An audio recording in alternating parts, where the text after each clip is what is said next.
Bom, a gente conhece o Festival de Cinema de Gramado, que é um dos maiores até do mundo, né? Mas existem, e o senhor falava agora há pouco de um festival em Goiânia, né? Isso, é o Existem FICA. vários outros festivais no Brasil Sendo e hoje que no trazem Brasil, hoje no Brasil, outro tipo de produção, né? hoje no Brasil já existe, para te ter uma ideia, mais de 400 festivais 400. e mostras, ou seja, é mais do que um por dia, se tu imaginar, É né? verdade. Então, assim, tem muitos festivais. Então, muitos festivais se sobrepõem em datas, isso Claro. é tranquilamente. E tem muitos festivais e mostras, né, que são focados. Como eu te falei agora, esse Festival de Goiânia, por exemplo, é de um cinema que trata o tema ambiental. Então, assim, o cinema ali está em voga, sem dúvida, está em discussão, está em debate, mas o pano de fundo maior é a situação ambiental, né, do mundo e do Brasil também especificamente.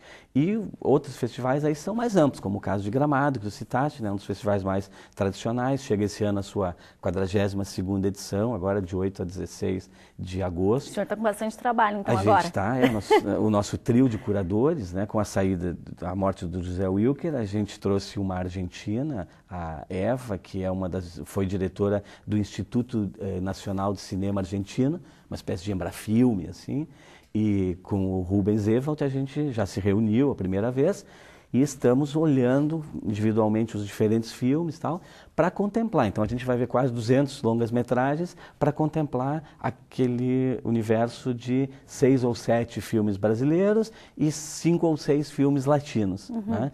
que demonstra assim esse universo mais contemporâneo da produção brasileira e latina. E o próprio Festival de Gramado, Jânia, é um pouco, né, a representação dos momentos do cinema brasileiro, né? Porque é o festival que é o festival mais antigo que permanece ininterrupto. A gente tem o Festival de Brasília, que é o Festival do Cinema Brasileiro, mas ele foi interrompido no momento do golpe militar e ficou alguns anos sem ser feito. Gramado não, Gramado nunca parou, foram 41 edições, 42 agora, Nossa. e em cada edição também pesa sobre ela o universo de produção do cinema brasileiro. Anos 80 e 90 foi aquela decaída do cinema brasileiro. Em 90 o festival se torna latino-americano, 94. E para quê? Para dar vazão à produção latino-americana e também para preencher um buraco importante que foi a produção brasileira, né? Então, os latinos vieram com tudo porque as suas produções continuaram, né? Mais Quer dizer, avançadas. com muito mais força, os governos apoiando e tal.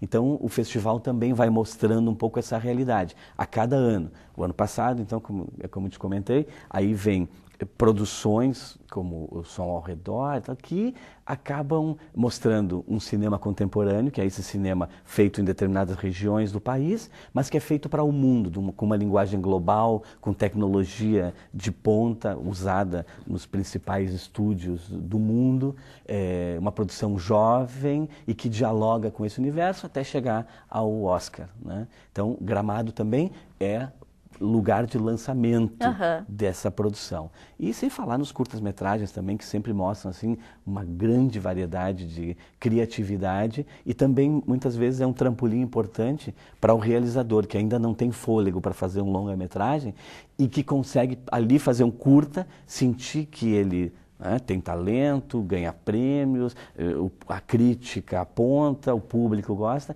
então isso lhe dá também uma força de autoconfiança importante para ele ir lá e realizar o seu longa-metragem, né? Então, tem esse universo assim, importante da representação nos diferentes festivais. E quando a gente vai a eles, a gente percebe esse universo, né? Essa edição que eu fui em Goiás, foi a primeira vez que eu fui a esse festival, ele já está na sua 14ª, 15ª edição, e me impressionei assim por perceber que lá no interior de Goiás, na cidade onde nasceu Cora Coralina, na beira do rio, se discute cinema durante uma semana e se discute meio ambiente e aí você tem condições de conversar com pessoas vinculadas a esse tema. Então, é isso que os festivais também dão, né? Em Gramado a gente consegue, durante essa semana de festival também, discutir sobre cinema, conversar sobre cinema, ouvir pessoas que estão envolvidas no cinema, desde os mais jovens que estão começando até os mais veteranos, né? Então, o universo do cinema brasileiro, que é amplo, diverso e sempre efervescente, ele também está representado nos festivais de cinema, né? E Gramado é um palco importante para isso. Bom, né? a gente falou bastante sobre as produções, né, de cinema que existem em todo o Brasil. Como está o estímulo a isso? Porque a gente falou também bastante em relação a produções mais comerciais, né? E para aqueles que são mais independentes, como está esse estímulo, desde governamental até, enfim, a cultura do cinema? Eu diria assim, está cada vez melhor.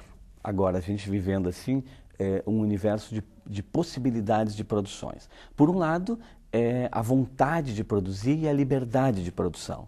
Quer dizer, a gente vive num país em que a democracia que nós vivemos permite que você trate o tema que você quiser, em primeiro lugar. Segundo lugar, importante a tecnologia disponível. Tá? Há produtoras muito bem equipadas e há equipamentos disponíveis para quem tiver um pouco de recurso adquirir, o que antes era improvável, né, com a importação de equipamentos caríssimos. Né? Então, hoje essa redução de custos com essa demanda, essa oferta tecnológica e a demanda dessa tecnologia permite que nós possamos fazer um filme com muito menos recursos do que em outros tempos. Segundo ponto. E o terceiro ponto são os estímulos governamentais. No Rio Grande do Sul, a gente tem uma lei de incentivo importante para produções, não tem em todos os estados do Rio Grande do Sul, do Brasil. Isso, e temos as leis governamentais, além de editais lançados por empresas privadas. Então, isso tudo gera um montante de recursos que é disputado à tapa pelos realizadores.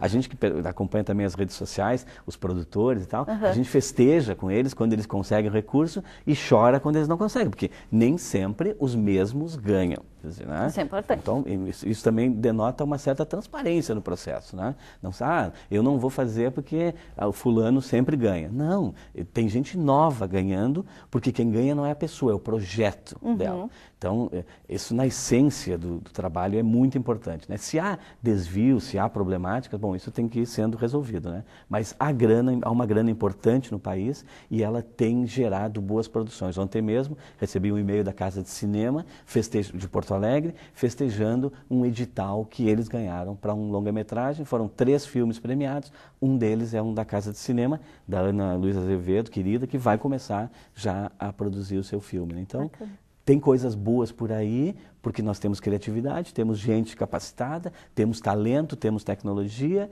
e temos um público consumidor também, que precisa só acreditar mais no cinema brasileiro e também entender que o cinema brasileiro é muito mais do que as comédias globais, né?